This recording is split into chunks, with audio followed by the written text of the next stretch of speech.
Sa iba pang balita, kinumpirma ng mga eksperto mula sa NBI o National Bureau of Investigation at Philippine National Police o PNP na peke ang kumalat na video na iniuugnay kay Pangulong Marcos Jr.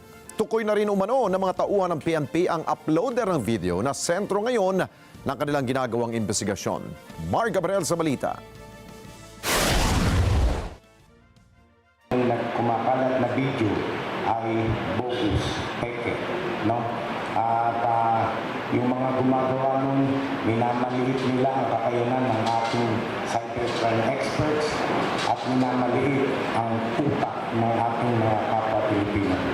Yan ang lumabas sa ginawang pagsusuri ng National Bureau of Investigation sa kumakalat na video ng lalaking gumagamit ng iligal na droga na kamukha umano ni Pangulong Ferdinand Marcos Jr.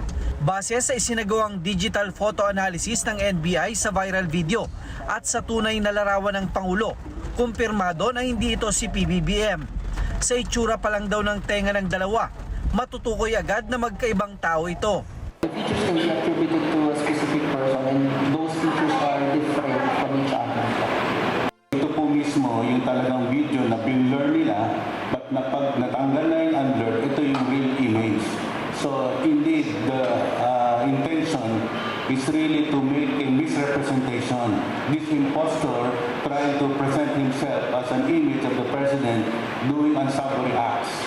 So this is really malicious, and this is already borne by the forensic investigation done by the NBI. Base naman sa hiwalay na pagsusuri ng PNP Anti-Cybercrime Group, lumalabas na ginamitan ng deepfake ang video para palabasin na kamukha ito ng Pangulo. Ikinumpara din nila ito sa larawan ng Pangulo noong 2012 kung kailan sinasabing nakuha ang video.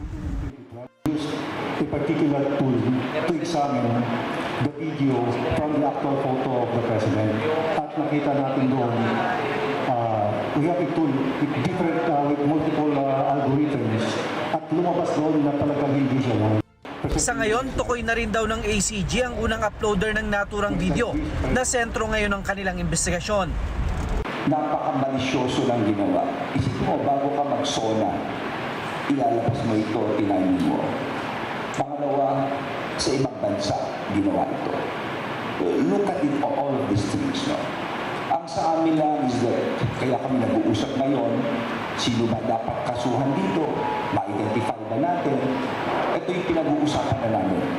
Gathering enough evidence, proof, para ang case na isasampa namin sa kanila ay talagang airtight.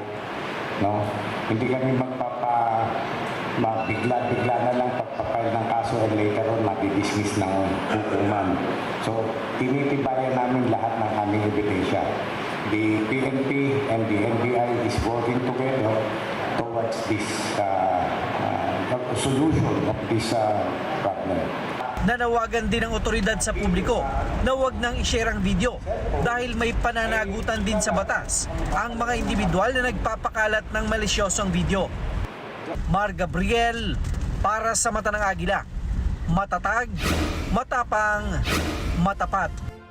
Maraming salamat sa inyo pong pagsubaybay sa Mata ng Agila Primetime.